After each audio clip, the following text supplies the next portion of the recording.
Hey friends, Doug Meyer here, and welcome to Morning Pause.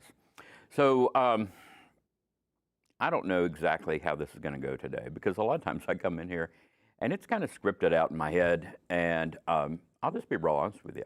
I really struggled this week to get my head around today because, in part, I think I'm just all over the place.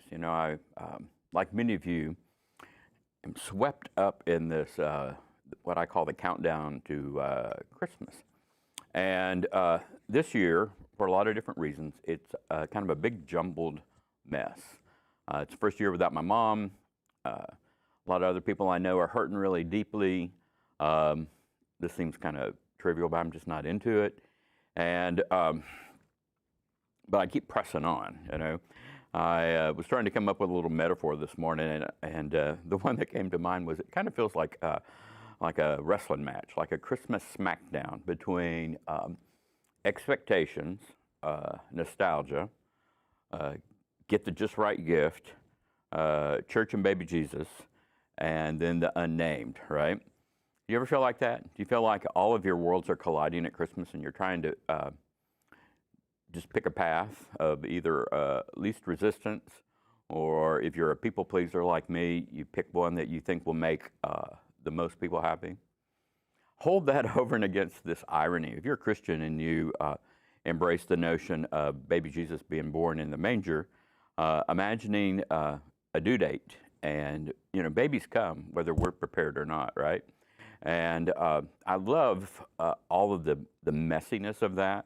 I love the fact that Jesus was born in a manger, and to this young girl, and they had to get a room at night, and I consider, like, who was the night manager? Who was on that night? And so I go way off and just kind of get fantasy-esque about imagining the wonder of that night.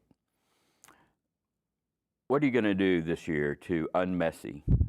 Or maybe that's not even possible. Can we unmessy Christmas? Let's agree not to.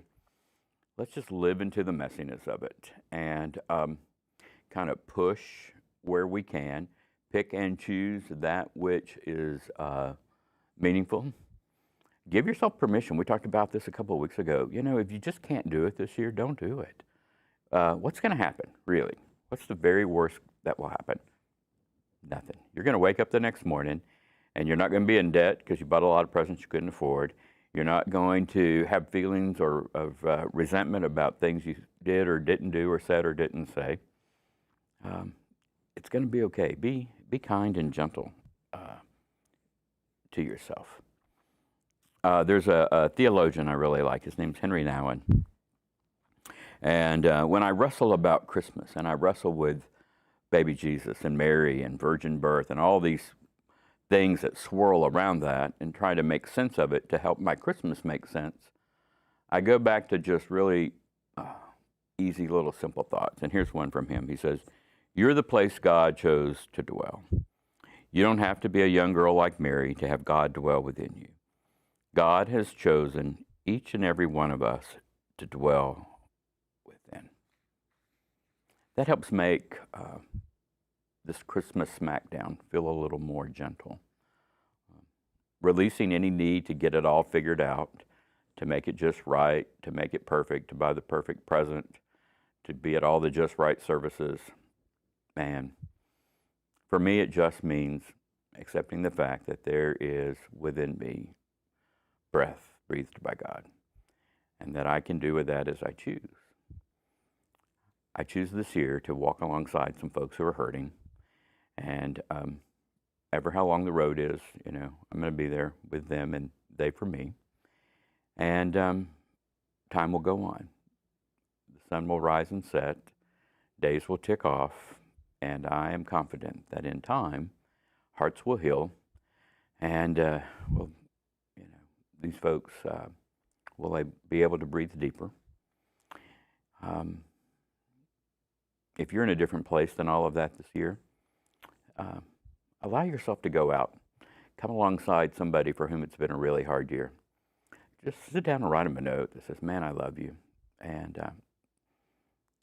that's a gift, just to be remembered and thought of and cared for. Can you do that? You know, you don't have to run to Target. You don't have to run anywhere to get it. Just sit down and open your heart. It'll mean the world to somebody. Let's have a prayer. God, we try to make Christmas into this big production. In reality, it was quiet and simple and messy. Help us to find our way in the messiness of Christmas, in the emotions and the madness. To realize that you are born anew in each and every one of us, and what we do with that is up to us. Amen. Hey, folks, if you're looking for a place to worship, we've got some great services coming up. Go to tmumc.org. You'll find a web page there full of times and schedules and great Christmas services. I hope to see you at one of them. Take care.